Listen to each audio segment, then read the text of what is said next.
Alhamdulillahi wahda wassalatu wassalamu ala man la nabiyya ba'da. Ya ibadallah, assalamu alaikum wa rahmatullah.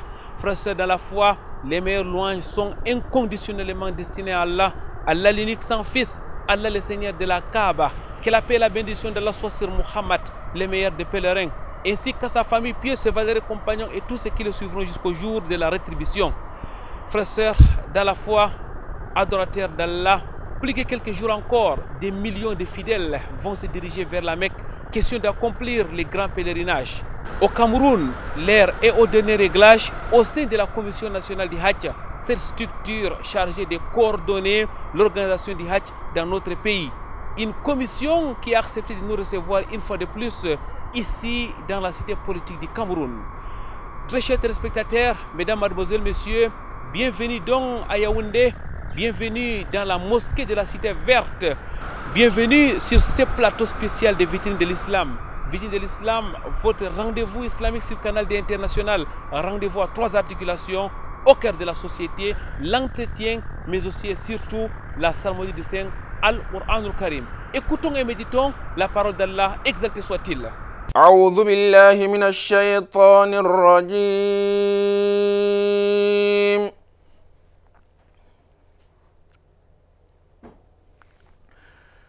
الحج أشهر معلومات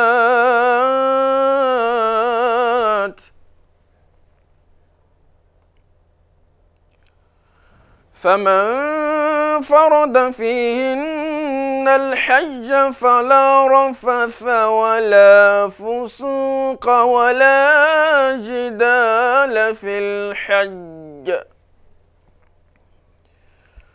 وما تفعلوا من خير يعلمه الله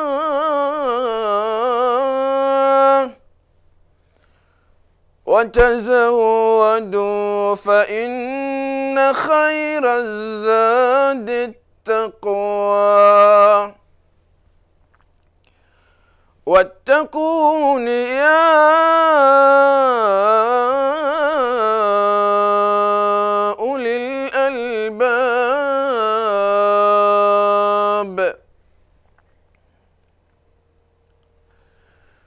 ليس عليكم جناح أن تبتغوا فضلا من ربكم فإذا أفضتم من عرفات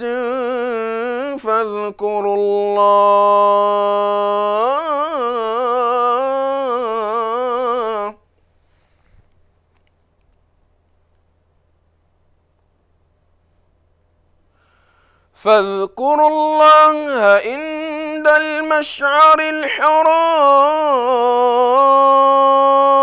الحرام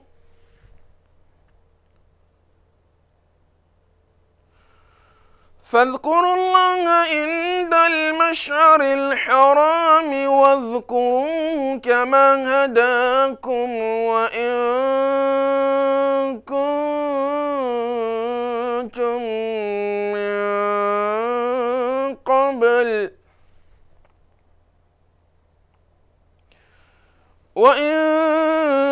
كنتم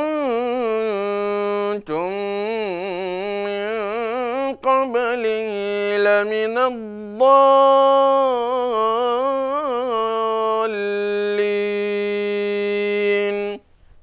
وجب الشكر علينا مدى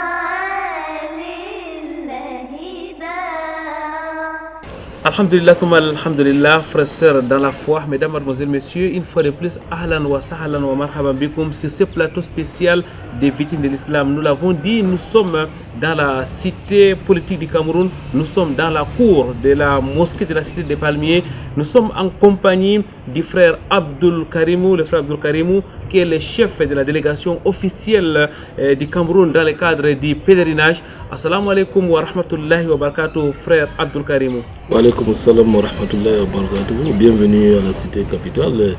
Nous sommes évidemment à la mosquée de la cité verte.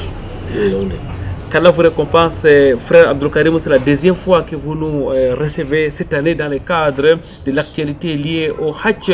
C'est quand même inédit, frère Abdelkarim, parce qu'on a encore en mémoire les années antérieures l'absence de la communication de la Commission nationale du Hajj. Président de la Commission nationale du Hajj, le ministre Emmanuel Sadi, le ministre de l'administration territoriale, a fait de la communication autour, n'est-ce pas, de cet important dossier. Son cheval de bataille. Il nous a toujours donné des instructions itératives, de manière répétée. Il a insisté pour que nous communiquions le plus possible autour de la question sur ce que l'administration, la Commission nationale du Hajj fait par rapport, n'est-ce pas, à l'organisation du pèlerinage musulman. Jazakumullahu khairan, barakallahu fikum, frère Abdelkarim. Tout au long de cette émission, nous allons donc parler de l'état des lieux, des préparatifs du pèlerinage 2017. Il faut rappeler que la Commission nationale du Hajj est cette instance-là qui coordonne l'organisation du pèlerinage ici au Cameroun. On va d'abord commencer, frère Abdelkarim, par l'actualité. Et l'actualité, c'est la décision 325 du MINAT, les ministres de l'administration territoriale et de la décentralisation, qui constatent donc la composition de la délégation officielle pour les pèlerinages musulmans au titre du Hajj 2017. C'est une décision qui a été signée le 24 juillet 2017. Frère Abdul Karimou, nous observons qu'il y a 13 membres représentants de l'administration camerounaise. Il y a 17 membres de la couverture sanitaire. D'abord, frère Abdul Karimou, je voudrais m'arrêter sur les membres représentants des administrations. Pourquoi autant de personnes dans cette commission? Que font-ils exactement là? Merci pour cette question relative à la composition de la délégation officielle devant accompagner et encadrer les pèlerins, n'est-ce pas, au Royaume d'Arabie Saoudite. Comme vous l'avez bien vu, la commission est structurée à deux niveaux. Le premier niveau, c'est le représentant des administrations de l'État, qui sont au nombre de 13. Et le deuxième niveau, c'est l'équipe médicale pour la couverture sanitaire des pèlerins. Naturellement, cette équipe médicale est la plus grande, parce qu'elle est composée de 4 médecins et de 16 infirmiers. Ça fait 20 personnes. Donc, les représentants des administrations, c'est les représentants des départements ministériels qui sont membres de la Commission nationale du Hajj. Je me souviens que c'est une commission, c'est la Commission nationale du Hajj. Alors, chaque administration membre de la Commission nationale du Hajj désigne son représentant au sein de la délégation officielle.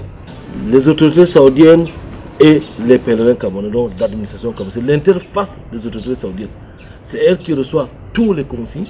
Ça, je parle du niveau de l'Arabie Saoudite, c'est elle qui reçoit tous les consignes par rapport à tous les partenaires saoudiens. Nous avons des partenaires à Médine pour le logement, pour la restauration, pour les services de base, pour les services supplémentaires. Nous avons tous ces partenariats-là. C'est la commission, donc la délégation officielle qui est entre les autorités saoudiennes publiques et privées et la Commission nationale du Hajj, donc, et les pèlerins camerounais.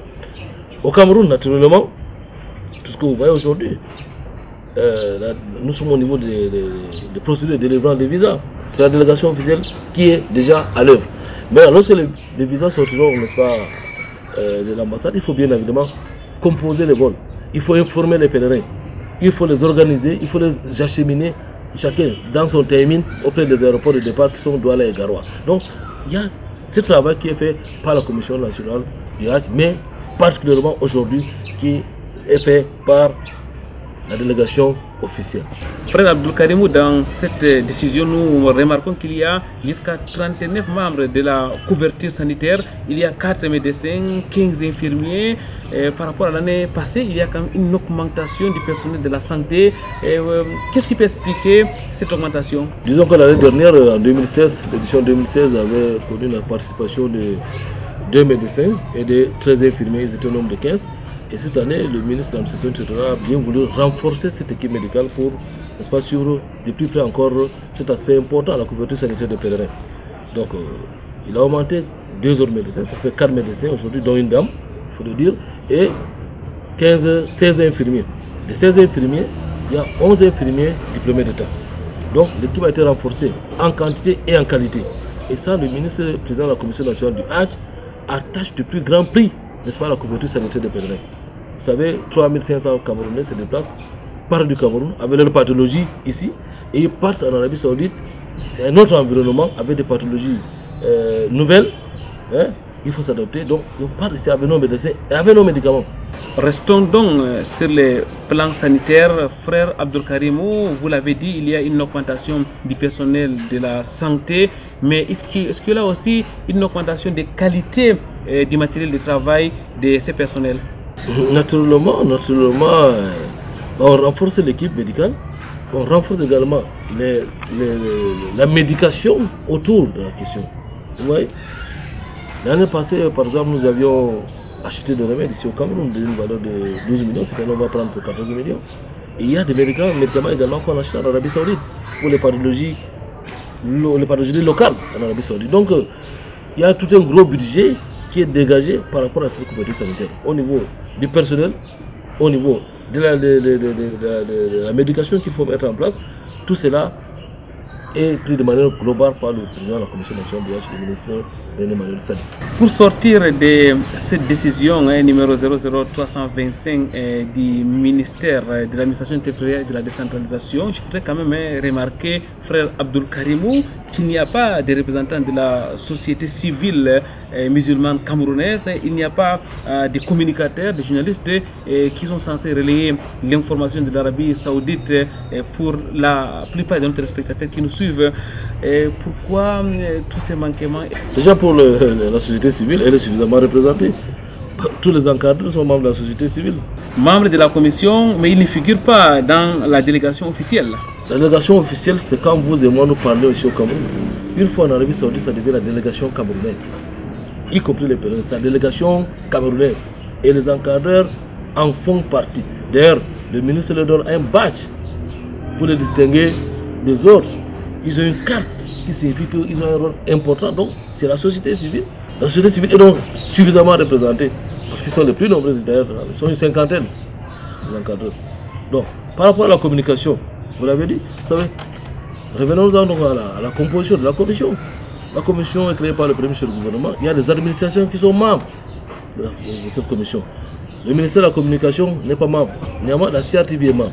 Mais j'ai dit, quand la commission a été créée, c'est en 2003, il y a un certain nombre d'avancées dans le monde de la communication qui n'existaient pas encore à ce moment. Aujourd'hui, avec l'existence de ces médias-là, la radio Arisala, la radio Al-Bouda, le Canal 2, ces émissions-là, le texte n'est pas figé. Si l'opportunité se trouve et qu'on revoit le texte, certainement on va prendre en compte, n'est-ce pas, la communication dans cette histoire. Mais déjà, la CRTV est membre de la Commission nationale du Hajj. Jazakumullahu khairan, barakallahu fikum. Merci frère Abdelkarimou pour ces éclairages. Il faut quand même rappeler qu'il y a quelques mois, nous vous recevions sur ce plateau des vitrines de l'islam. Frère Abdelkarimou, depuis lors, qu'est-ce qui a été fait par la Commission nationale du Hajj? Quelles sont les tâches, d'une manière brève, qui ont été réalisées? Nous ne pouvons pas citer de manière exhaustive ce que la Commission a fait. Sachez juste que la Commission nationale du Hajj est à pied d'œuvre depuis janvier. Travail de manière intense, un suivi méticuleux de toutes les opérations. Il y a plusieurs opérations. Il y a le transport aérien, il y a la réservation des logements, il y a les paiements. Voilà. Qu'est-ce qu'on a fait depuis? L'activité principale que nous avons menée entre-temps, au-delà des activités subsidiaires, c'est-à-dire le contrat de transport et ainsi de suite, nous avons procédé à la validation de nos contrats dans le portail électronique. Nous avons acquis, n'est-ce pas, la licence soft. Nous avons introduit tous nos contrats dans le portail électronique au niveau de l'Arabie Saoudite. Nous avons procédé au paiement des garanties. On a introduit donc les garanties de paiement dans ce portail électronique et notre saison Hajj pour le Cameroun a été ouverte. Et c'est pour ça qu'aujourd'hui, nous pouvons aisément procéder, n'est-ce pas, à la délivrance des visas. Aujourd'hui, c'est le niveau rendu. Nous sommes au niveau de la délivrance des visas, bien que les inscriptions se poursuivent, parce qu'il reste une centaine de places. Mais nous sommes déjà en train de délivrer les visas. Nous avons les premiers visas qui sont déjà disponibles. Nous sommes dans ce processus de délivrance des visas aujourd'hui. Voilà le rendu. Est-ce qu'on peut avoir les nombres de pèlerins qui sont inscrits au jour d'aujourd'hui? Au jour d'aujourd'hui, nous avons dans les 3289 pèlerins inscrits. Mais vous savez, il y a les pèlerins ordinaires comme nous avons, les pèlerins ordinaires, il y a les pèlerins VIP. Parce qu'il y a deux agences de voyage qui sont agréées, n'est-ce pas, dans ce sens. Il y a Sama Voyage, il y a Asfa, qui ont, je crois, 57 pèlerins qui sont inscrits, VIP, qui ne rentrent pas dans le cadre, n'est-ce pas, de l'organisation ordinaire de pèlerinage. Ils ont leur prix à part, ils ont leurs hôtels à part, ils ont leur circuit à part, qui ne sera pas, n'est-ce pas, le grand circuit des nôtres. Alhamdulillah, alhamdulillah, nous remercions une fois de plus notre invité pour ces éclairages. Mesdames, mademoiselles, messieurs, nous allons marquer notre première pause. Question de vous rejoindre chez vous, autour de vous, au cœur de la société.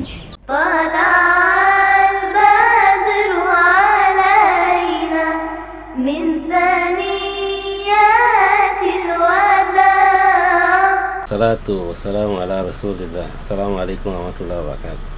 Oui, quelques conseils pratiques en matière sanitaire pour les nouveaux ou anciens pèlerins. Alhamdoulilah, comme vous savez que le pèlerinage exige certaines conditions par rapport à ce qu'on va trouver là-bas comme effort physique et autres. Alors, ce que je conseillerais aux gens sur le plan sanitaire, c'est d'abord la prévention. Qu'est-ce que j'entends par prévention? Ça veut dire qu'il faut se vacciner.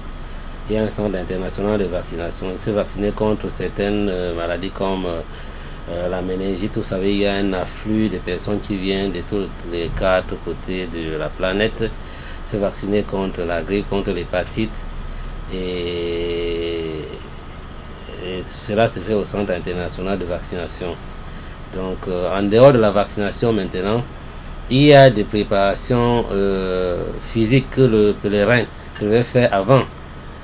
Donc, j'ai tout à l'heure omis de dire que la vaccination devrait se faire au moins 10 jours avant le départ. Donc, il faut tâcher à se vacciner au moins 10 jours avant. Se préparer physiquement, c'est-à-dire, ça c'est au moins 3 mois avant, faire au moins 30 minutes de marche quotidienne, parce que là-bas, il y a les tawaf, il y a le saïou, il y a aller à la mosquée tout le temps. Il faut une bonne préparation physique pour ne pas être surpris là-bas. Donc nous conseillons aux pèlerins maintenant de commencer ceux qui sont sédentaires, à commencer à se préparer. Maintenant, en dehors de ça, maintenant, il peut arriver que vous ayez des petites bobos là-bas, il faut toujours préparer sa trousse médicale. Et dans la trousse médicale, il faut penser toujours à avoir un antagiste, un médicament pour la douleur. Il faut toujours penser à avoir un antipaludique parce que vous partez d'une zone endémique. Il faut toujours avoir des anti-inflammatoires, des médicaments pour la diarrhée, la constipation et également surtout pour le mal gastrique. C'est vrai qu'il y a une commission médicale, la commission nationale du H a prévu dans un département de santé qui s'occupe des pèlerins, mais vous savez, ce n'est jamais suffisant.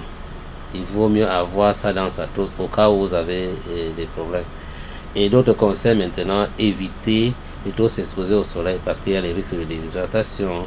Éviter de consommer des aliments non préparés parce que vous pouvez avoir des diarrhées et autres.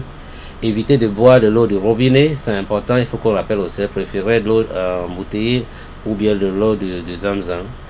Éviter également trop de froid. S'installer dans les mosquées, dans les endroits où c'est le ventilateur, parce qu'il fait trop froid et ça peut déclencher la grippe chez certaines personnes. Éviter également, quand on est là, je dis, de s'exposer par exemple à certains animaux domestiques, par exemple le chat, parce qu'on ne sait pas s'il est enragé ou pas, il peut vous gripper et vous donner peut-être la rage. Donc voilà ce qu'on peut, quelques conseils pratiques pour les pèlerins. Et également, quand on est à la Mecque maintenant, éviter de trop manger, ou bien manger suffisamment, pas trop remplir le ventre, parce qu'il faut avoir juste un peu d'énergie pour aller. Et si vous êtes diabétique ou bien hypertendu, il faut voir votre médecin avant de partir, parce que il faut avoir le stock d'1 mois de traitement. Donc soit votre antihypertenseur, assurez-vous que vous en avez, votre antidiabétique, vous en avez sur vous. Un antipaludique surtout parce que là-bas vous n'en trouverez pas. Il peut arriver que vous partiez d'ici avec un peu du palu, comme on dit souvent, et si vous tombez malade, vous ne trouverez pas ça là-bas. Donc je conseille à tous les pèlerins de voir le médecin avant de partir pour ceux qui ont des maladies chroniques. Voilà donc quelques conseils que nous pouvons donner à notre cher pèlerin. Nous prions Allah subhanahu wa ta'ala qu'il agrée leur pèlerinage et qu'il leur accorde la récompense prévue. Assalamu alaikum wa rahmatullahi wa barakatuh.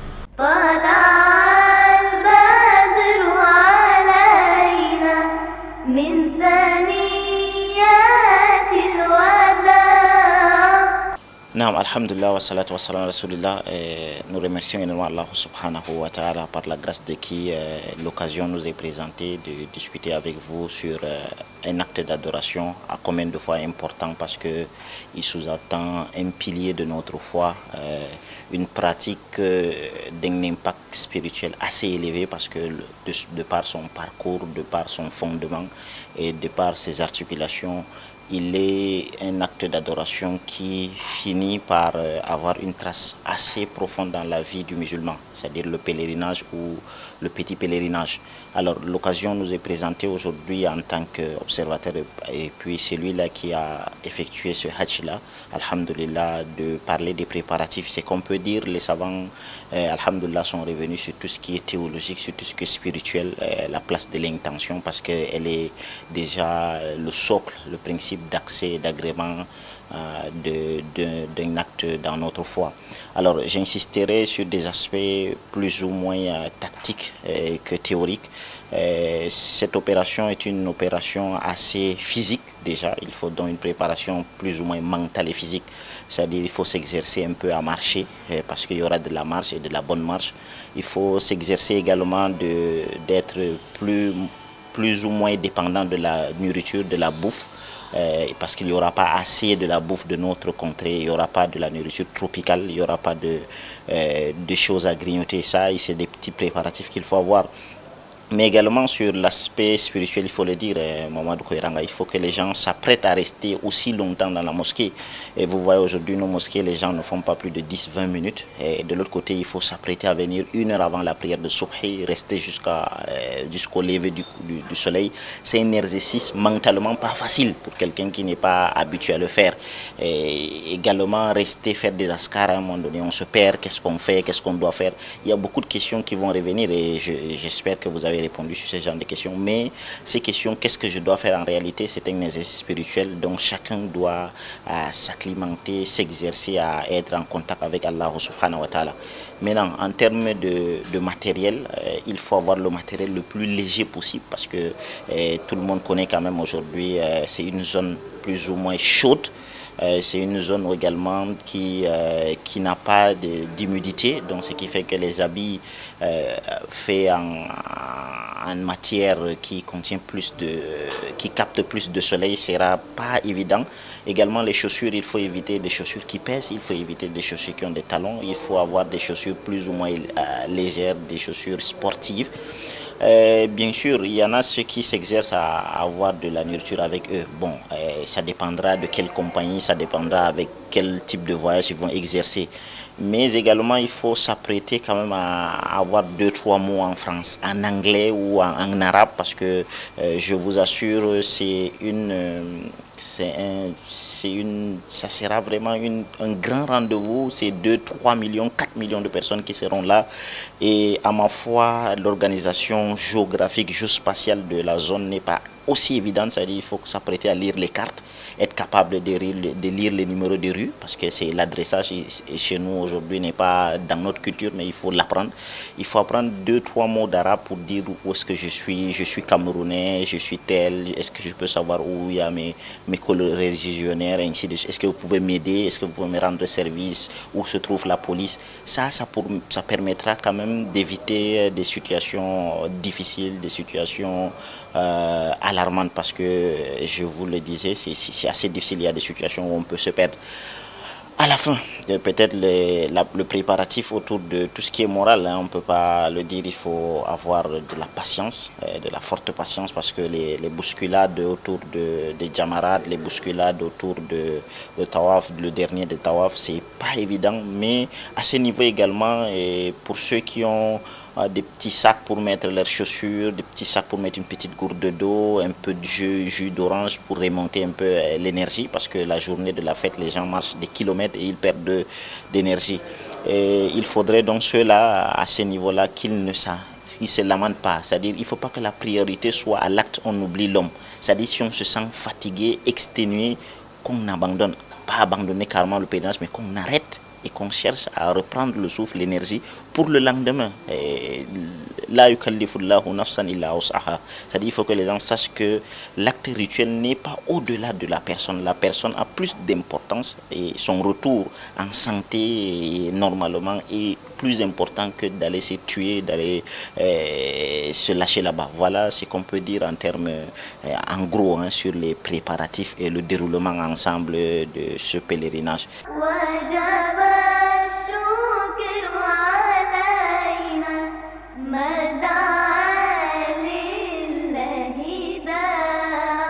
Retour sur ce plateau des victimes de l'islam, plateau spécial, frères sœurs, dans la foi nous sommes dans la cité politique du Cameroun, nous sommes dans la cour de la mosquée de la cité verte, nous sommes ici en compagnie de la commission nationale du Hajj, nous sommes avec le frère Abdul Karimou qui est le chef de la délégation officielle du Cameroun pour le pèlerinage 2017. Frère Abdul Karimou, vous l'avez dit, il y a déjà pratiquement 3200 Camerounais qui sont inscrits pour le Hajj 2017. Au départ, c'était 3500 qui est prévu. Est-ce à dire que les inscriptions continuent? Évidemment, les inscriptions se poursuivent. Jusqu'à ce que nous atteignions, n'est-ce pas, notre nombre. Parce que vous savez, nous avons 3500 visas délivrés, on ne peut pas aller au-delà. Alors nous sommes à 3289, donc nous sommes dans le moins de 200 places qui restent. Et le rythme d'inscription est assez important, parce qu'on inscrit en moyenne 50 par jour. Donc je vous dis, d'ici 2 jours, 3 jours, on pourra boucler le nombre. Frère Abdul Karimou, et si jamais on n'atteint pas les 3500, quelle est la date limite d'inscription au pèlerinage 2017 à travers la Commission nationale du Hajj? Le vol commence le 12. Il faut bien qu'avant le 12, que nous ayons déjà les passeports qui ont reçu le visa. Donc, disons que la date limite, c'est la date de couverture de nos 3500. On peut couvrir cette date, ces 3500 aujourd'hui ou demain, ou après-demain. Dès qu'on les couvre, c'est demain, on en a. Donc, s'il y a des gens qui veulent encore aller au pèlerinage, ils s'empressent à aller s'inscrire. C'est tout ce que je peux dire à ce niveau. Dès que nous avons les 3500 là, on arrête. Alors, si jusqu'au 8, on n'a pas 3500, on va arrêter parce qu'on doit organiser le vol. On doit savoir quel est le nombre exact. On doit organiser le vol et on doit communiquer le chiffre et le nom de tous les pèlerins en Arabie Saoudite. Parlant justement des vols, est-ce qu'il y a déjà un planning établi par rapport au déplacement, au transport des Camerounais du Cameroun donc vers la Médine qui est souvent la première ville d'arrêt de nos pèlerins? Effectivement, nous avons le programme définitif de vol. Les pèlerins partiront des aéroports internationaux de Douala et de Garoua. Et les vols commenceront à Douala le 12 août, 12, 13, 14 août, ce sera Douala. Et 14 jusqu'au 20, ce sera Garoua. Et à destination des Médines, comme vous l'avez si bien dit, donc pour la phase aller, tous les pèlerins partiront de Douala et de Garoua et à destination des Médines. Et pour la phase retour, tous les pèlerins partiront de l'aéroport international de Jeddah pour Douala et Garoua. Alors le retour, c'est à partir du 20 septembre. Et on commencera par Douala, les 3 vols de Douala, et après on va poursuivre à Garoua. Donc voilà un peu le calendrier qui a été jusqu'ici avec notre partenaire Cameroun. Nous avons été habitués au Cameroun même par les changements des calendriers, les changements des plannings des vols. Frère Abdul Karimou, est-ce que cette année il y aura des changements? C'est une situation imprévue. C'est indépendamment de la volonté ni de la commission ni du transporteur. Mais depuis l'année dernière, il n'y a pas eu de changement de calendrier. Et cette année non plus, il n'y aura pas de changement de calendrier. Vous savez, c'est Cameroun qui fait le transport aérien des pèlerins avec son partenaire Flynas qui est une compagnie saoudienne assez crédible. Donc nous pensons qu'il n'y aura pas de problème, le programme sera respecté. À partir du 12, on commencera par Douala et à partir du 14, on va aller à partir de Garoua. Les programmes seront respectés, Inch'Allah. 12, 13 et 14, ça sera donc du côté de l'aéroport international de Douala, du 14 au 20, et ce sera du côté de l'aéroport international de Garoua. Tous les pèlerins sont donc désormais informés par rapport au calendrier de vol. Frère Abdul Karimou, une autre question quand même relative au transport. Les années antérieures, ce n'est secret pour personne, hein. On a observé beaucoup d'affluence dans nos aéroports, des pèlerins qui passaient 1, 2, 3 jours sur place dans des conditions inhumaines. Est-ce que des dispositions ont été prises depuis par la Commission nationale du Hajj afin de permettre aux futurs pèlerins de se déplacer dans les conditions meilleures? Suivant la réglementation internationale en la matière, vous savez, le temps d'attente à l'aéroport c'est 2 heures. Et c'est ce qu'on respecte, c'est 2 heures. Quand les pèlerins attendent à l'aéroport, c'est justement quand le programme n'est pas respecté. On respectera nos programmes, par conséquent, les pèlerins n'attendront pas à l'aéroport. Ceux qui arriveront dans les conditions normales, n'est-ce pas, respectant cette exigence de 2 heures avant le premier départ, pour le pèlerinage, on demande même 3 heures avant, parce que comme ils sont nombreux, il y a des formalités qu'il faut faire. Là, les programmes seront respectés. Mais ce qu'il faut également dire ici, c'est que chaque pèlerin, alors l'essentiel des pèlerins, chaque pèlerin est accompagné d'au moins 4 à 5, voire même 10 personnes. C'est ça qui fait l'engorgement dans les aéroports.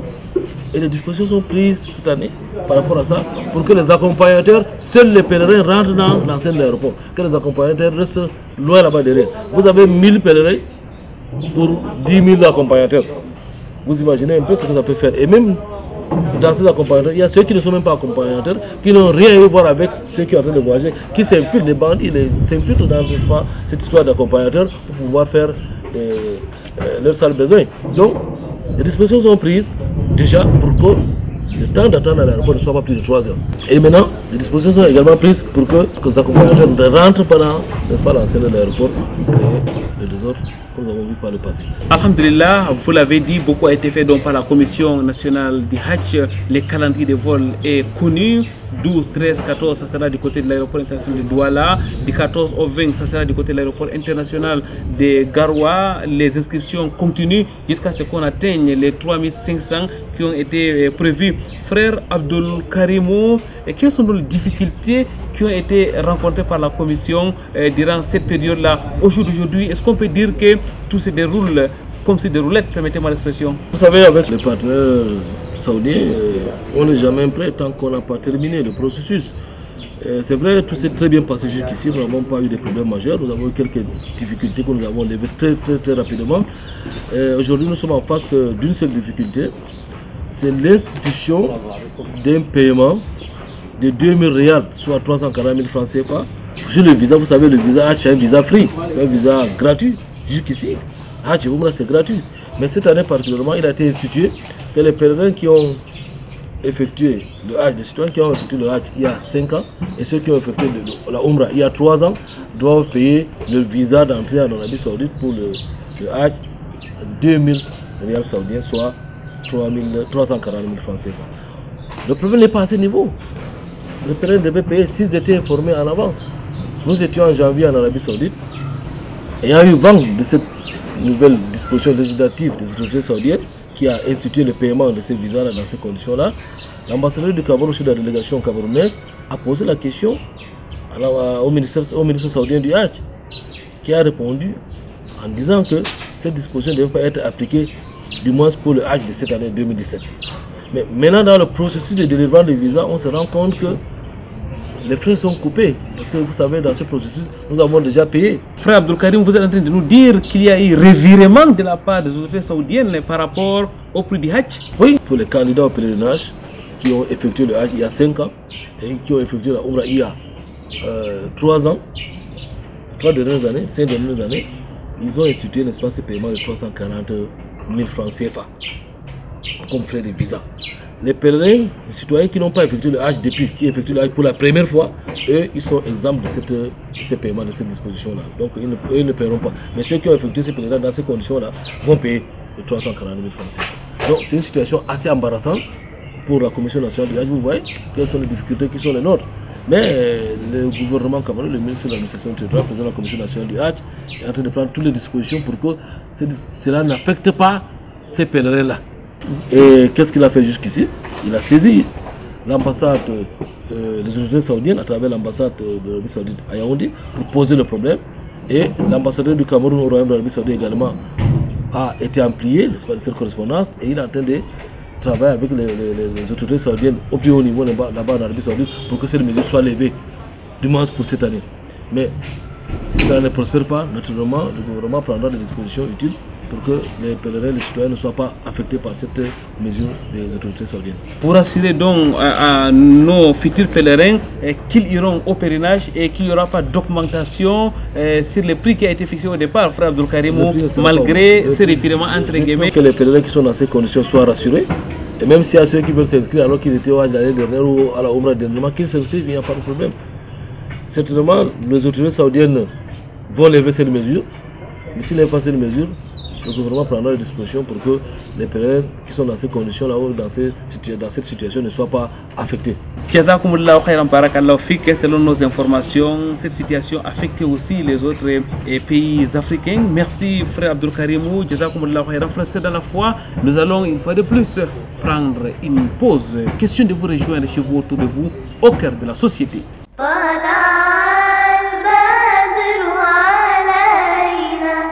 من ثنيات Assalamu alaikum wa rahmatullahi wa barakatuhu. Alhamdulillah, je dis Alhamdulillah une fois de plus. Déjà, le pèlerinage, c'est quoi? Le pèlerinage, c'est le 5e pilier de l'islam. Et ce pilier n'est pas obligatoire à tout le monde. C'est un pilier qui est obligatoire à ceux qui ont des moyens pour l'accomplir et à ceux à qui Allah subhanahu wa ta'ala facilite. Donc pour cela, pour aller déjà au pèlerinage, ce que je dirais à mes sœurs, c'est déjà avoir une intention sincère, une bonne intention au départ. L'intention doit être d'aller faire un pèlerinage rien que pour Allah subhanahu wa ta'ala, rien que pour avoir sa face et puis rien que pour avoir son pardon et puis pouvoir demander pardon à tout le monde. Parce que quand Allah t'appelle là-bas, ce n'est pas donné à tout le monde bien sûr, mais c'est souvent l'appel qu'on part répondre. Et quand il t'appelle vraiment, il faut demander pardon à tous ceux qui vous entourent. Tous ceux qui sont près de vous, il faut leur demander pardon. Et puis demander aussi que les autres vous pardonnent, pour qu'Allah subhanahu wa ta'ala vous pardonne aussi. Et puis le troisième conseil que je donnerais, c'est il faut être outillé avant d'aller au pèlerinage. Il ne faut pas se lever un matin parce que j'ai des moyens, je vais au pèlerinage. Non. Il faut étudier, il faut connaître les obligations, les piliers, les obligations, les interdits. Comment est-ce que si je me comporte comme ça, qu'est-ce que je dois faire? Il faut savoir tout cela. Et puis aussi, il faut savoir aussi se comporter avec tous les autres. Parce que là-bas, quand arrivé au pèlerinage, on se mêle à plusieurs personnes, des milliers de personnes. Abu Huraira disait dans un hadith rapporté par At-Tirmidhi, que le prophète sallallahu alayhi wa sallam a dit: les musulmans les plus accomplis sont ceux qui ont la meilleure moralité et ceux qui ont de bons caractères. Donc pour cela, il faut être patient. La patience est très importante. Surtout nous les femmes, nous nous retrouvons dans une chambre à 3, à 5, à 4. Vraiment, il faut que nous patientons entre nous.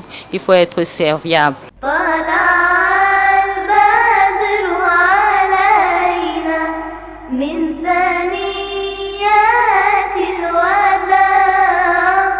Assalamu alaikum wa rahmatullahi wa barakatuh.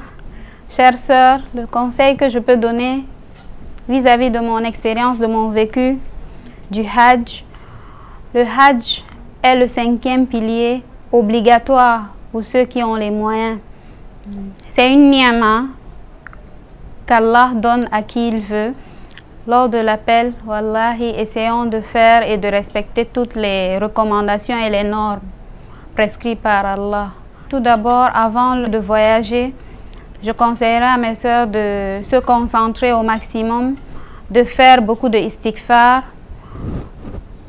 afin qu'Allah puisse faciliter le voyage et aussi de demander pardon dans son entourage, ses connaissances, car nous savons tous que la relation humaine, on peut avoir offensé quelqu'un, que ce soit volontairement ou involontairement. Donc c'est important de demander pardon avant de voyager. En ce qui concerne l'habillement, je recommande aux femmes d'avoir des robes, des longues robes, un peu comme la coutume arabophone leur demande, parce que les pagnes que nous avons ici n'est pas adapté. Bon.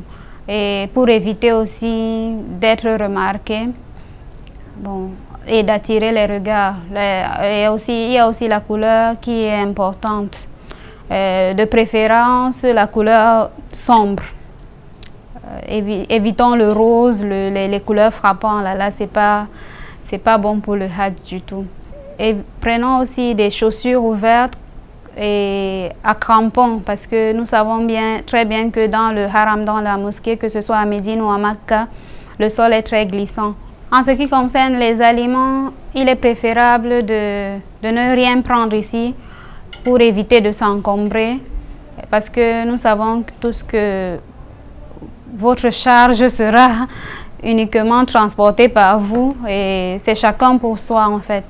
Donc les produits, vous pouvez les trouver, les denrées alimentaires, que ce soit boutique ou fait maison, aux alentours de la résidence, dans les hôtels ou bien dans les environs du haram.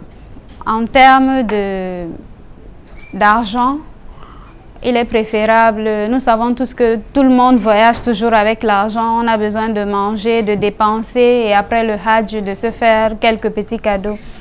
Bon, c'est conseillé d'avoir des cartes bancaires par précaution parce que en voyageant avec la liquidité c'est très dangereux, on court beaucoup de risques. Il y a les vols, les pertes, les égarements, ainsi de suite. Et on attire l'attention et nous savons que même à la Mecque, ou à Médine, il y a quand même des malfaisants. Donc, bon, nous avons aussi le côté communication qui est bien important. C'est vrai qu'en termes de communication, pour être constamment en contact avec sa famille, nous avons WhatsApp de nos jours. Bon, c'est préférable de contacter la famille en fin de journée. Quand vous avez déjà fini vos rituels, votre ibada, vous êtes déjà rentré dans l'hôtel, vous êtes de repos, là vous pouvez avoir des salutations et des informations par rapport à votre famille que vous avez laissée. Donc évitons de tout le temps se connecter à WhatsApp, se filmer ou envoyer des photos, poster des photos sur WhatsApp en journée pendant les rituels ou bien sur Facebook, ce que font la plupart des gens. Cela affecte la concentration pour ma part. C'est pas conseillé. Bon. Et aussi certaines femmes qui prennent la peine de prendre des bijoux des autres pour faire les échanges de l'autre côté. Bon, en termes de amana, c'est un peu délicat. C'est mieux parce que vous courez le risque de perte. Si vous perdez ces bijoux, comment est-ce que vous allez expliquer ou bien ça devient un autre problème pour vous. Donc, c'est mieux de laisser tout ça. Ça, ce n'est pas les rituels du Hajj. Allons et restons concentrés pour ce qui nous amène et essayons de bien faire en implorant Allah, en implorant son pardon et en le remerciant, en implorant surtout en termes d'adoration sa famille, ses enfants et son entourage et pourquoi pas tous les musulmans. Inch'Allah, tout va bien se passer. Donc, nous savons tous que, comme l'a dit dans le hadith, Hajj al-Mabrour, Sha'yun Maskour, wa Zambun Maghfour, Laysa lahul jaza illa al-Jannah. Je prie Allah de tout faciliter pour vous, que ça puisse se faire dans de bonnes conditions et n'oubliez pas de nous faire la dua.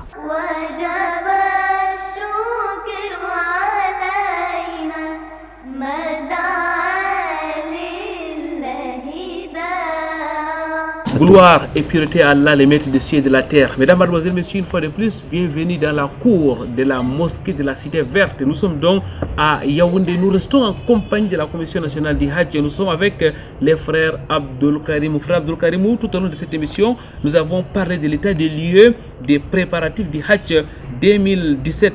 Frère Abdul Karimou, le calendrier des vols est déjà connu, l'inscription est restée ouverte jusqu'à ce que nous atteignions le nombre qui a été fixé, c'est-à-dire 3500. Aujourd'hui, il y a environ 3300 pèlerins qui sont donc inscrits, prêts pour le Hajj 2017.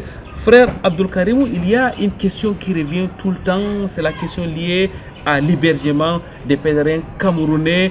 Cette année, où séjourneront précisément les pèlerins camerounais? Dans quel hôtel vivront-ils exactement? Est-ce que c'est proche de l'IS5, notamment la mosquée du prophète Mohammed sallallahu alayhi wa sallam à Médine et la mosquée de la Kaaba à la Mecque? Vous savez, le contrat d'hébergement, le séjour en Arabie Saoudite, c'est le contrat le plus lourd, le plus important. À Médine, effectivement, les Camerounais vont loger auprès, n'est-ce pas, de Haram, de la mosquée sainte de Médine, et c'est en tenant compte des exigences, des critères fixés par le ministère de l'administration territoriale, la proximité avec les lieux saints des dames, avec la mosquée, la salubrité, la contiguïté également, parce que les Camerounais doivent être regroupés au même endroit, ce qui a été fait dans nos contrats. Mais à Médine, c'est 8 jours. L'essentiel, c'est à la Mecque. À la Mecque, les pèlerins vont faire au moins 30 jours. Vous voyez? Donc à la Mecque, nous avons 2 hôtels, parce qu'à Médine, il faut le dire, c'est la rotation de 8 jours. Ce n'est pas seulement le Cameroun, vous avez un hôtel, vous faites 8 jours, les autres rentrent. en fonction de la programmation. Vous voyez, vous arrivez, on vous a programmé 8 jours, vous terminez les 8 jours, un autre pays peut entrer. Donc, on se sédentarise véritablement pour un mois, c'est à la Mecque. Et là, nous avons respecté les critères fixés par le ministre. La proximité d'abord avec le lieu saint, la salubrité. Hein. Et vous savez, l'Arabie Saoudite, il y a ce qu'on appelle le tasri. Donc, il y a l'agrément. Donc, le ministère saoudien du Hajj vérifie, suivant ses propres critères de sécurité, hein, de salubrité, ainsi de suite, avant de valider, n'est-ce pas, chaque immeuble. Alors, à la Mecque, la Commission nationale du Hajj a signé le contrat sur 2 bâtiments. Un bâtiment de 1548 lits et un bâtiment de 1738 lits. C'est le bâtiment ultra moderne. Et comme vous avez dit, on aura la chance de venir faire le bilan. Vous aurez interrogé les pèlerins qui y seront et ils vont vous dire dans quelles conditions ils ont logé cette année. Mais il faut dire également, vous savez, le contrat, je peux le dire à la Mecque, c'est 3300 riyals. Vous demandez 3300 riyals. Payé en janvier, c'est là qu'il faut féliciter la Fes Bank. En janvier, Fes Bank a sorti près de 2 milliards pour nous garantir, n'est-ce pas, ces services saoudiens-là. Alors que le pèlerin n'a pas payé 1 franc. Donc, les bâtiments seront des bâtiments, je ne veux pas faire la course en avant. Les pèlerins seront logés dans de très bonnes conditions, plus que par le passé, ça c'est évident, parce que ce sont 2 immeubles seulement. Et les immeubles, je dis, ultra modernes. Alhamdulillah, vous l'avez dit, nous reviendrons, Inch'Allah, après les pèlerinages pour donc évaluer. Nous ne manquerons pas d'interroger les pèlerins 2017. Frère Abdul Karim, nous nous acheminons vers la fin de cette émission, mais il y a quand même une question qui brûle les lèvres certainement de la plupart de nos téléspectateurs. Il y a jusqu'à 13 représentants des administrations dans la délégation officielle, plus vous qui êtes donc le chef de la délégation. Qu'est-ce que la commission va donc faire pendant la période du Hajj? En quoi consistera son déploiement pendant cette période-là? Les autorités saoudiennes reçoivent dans les 3 millions de... Pour le Cameroun seulement, nous sommes 3500. Alors, qui est l'interface des autorités saoudiennes? C'est le bureau camerounais des affaires du pèlerinage. C'est comme ça qu'eux ils appellent la délégation officielle. Le bureau camerounais des affaires du pèlerinage. Il y a un rapport entre tous ces partenaires-là. Le logement à la Mecque, le logement à Médine. Hein? La restauration à Médine, la restauration à la Mecque, le logement à la Mecque, le transport à l'intérieur de l'Arabie Saoudite. Il y a ce qu'on appelle la United Agency, le travaux à l'aéroport, l'organisation des bagages à l'aéroport. Il y a tellement, on a au moins 12 partenaires qui vont traiter avec eux, qui est l'interface entre l'administration publique camerounaise et les services saoudiens, publics et privés. C'est la délégation officielle. Il y aura donc suffisamment à faire pour la délégation officielle. Parole du frère Abdul Karimou. Frère Abdul Karimou, il y a beaucoup de pèlerins certainement qui nous regardent à travers Canal D International. Quelques dernières recommandations de votre part, de la part de la Commission nationale du Hajj, à leur endroit spécialement? Disons que je m'en tiendrai à l'alerte du ministre de l'administration territoriale, président de la Commission nationale du Hajj, adressée à tous les encadreurs et à tous les pèlerins. C'est une alerte que je pourrais mettre à votre disposition, mais je reviendrai quand même sur l'importance de la vaccination des candidats au pèlerinage. Parce que nous avons constaté par le passé qu'il y avait des carnets de vaccination qui étaient introduits par fantaisie, c'est-à-dire par fantaisisme, pur fantaisisme, parce qu'ils ne se font pas vacciner, mais ils ont des carnets de complaisance qu'ils y mettent. Il y va de leur santé. Le ministre de l'administration attache du prix à ce que chaque candidat au pèlerinage se fait vacciner contre la fièvre jaune, la méningite, la poliovirus et la grippe saisonnière. Et c'est auprès du centre Pasteur à Yaoundé ou à Gara ou bien auprès des centres internationaux des centres de vaccination internationaux qui sont dans chaque chaîne de délégation régionale de santé publique du Cameroun. Donc ils doivent se faire vacciner. Il y va de leur santé. Si vous ne vous faites pas vacciner, vous partez avec des pathologies au Cameroun, vous allez en Arabie Saoudite, vous avez des pathologies locales, il est extrêmement dangereux pour vous que vous soyez déterminé. Donc voilà peut-être par où je peux sortir. Demander à tous les pèlerins de se faire vacciner, il y va de leur santé. Merci frère Abdul Karimou. Je rappelle que vous êtes le chef de la délégation officielle du Cameroun pour le Hajj 2017. Qu'Allah vous récompense. Merci d'avoir accepté une fois de plus notre invitation. Jazakumullahu khairan. Vous l'avez promis, nous vous aurons sur les antennes des canaux internationaux une fois les pèlerinages terminés. Wa alaykoum assalam wa rahmatullahi wa barakatuh. Vous avez les remerciements du président de la Commission nationale du Hajj. Vous avez la promesse de l'engagement ferme de la délégation officielle de couvrir, n'est-ce pas, le pèlerinage dans les meilleures conditions.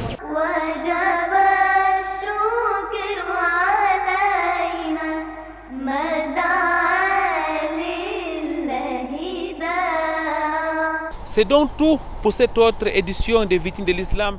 Mesdames, Mademoiselles, Messieurs, qu'Allah exalté soit-il vous récompense pour votre fidélité. Merci à Richard Ambassa et Ligue Vondo qui ont assuré la partie technique de cet autre enregistrement. Merci à tous nos techniciens du côté de Douala. Nous pensons comme ça à Calvin Tekam, à Collins et aux autres. Merci à Abdelaziz Dewa pour la coordination de cette émission. Frères dans la foi, nous rappelons à tous les pèlerins que l'émission Victimes de l'Islam met à votre disposition une série de 6 émissions sur les grands pèlerinages, des émissions qui reviennent sur les parcours du pèlerin, des émissions à la fois théoriques et pratiques. Il suffit pour cela de nous appeler à travers les numéros qui s'affichent sur votre petit écran. Avant de partir donc, nous allons comme des traditions vous laisser méditer sur cet autre hadith du prophète Muhammad sallallahu alayhi wa sallam. Les messagers d'Allah sallallahu alayhi wa sallam qui dit donc Innamal a'malu binniyat. La traduction de cette parole prophétique ô combien important, les actes ne valent que par leur intention. Hadith rapporté par Bukhari et Muslim.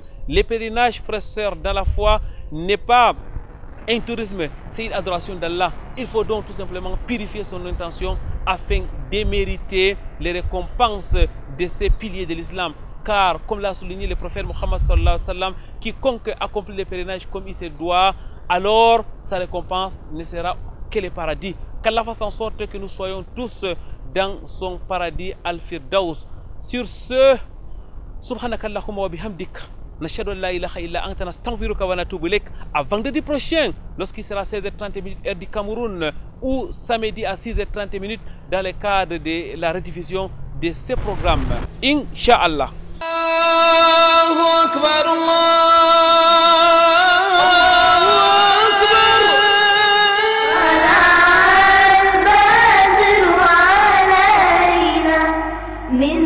Akbar.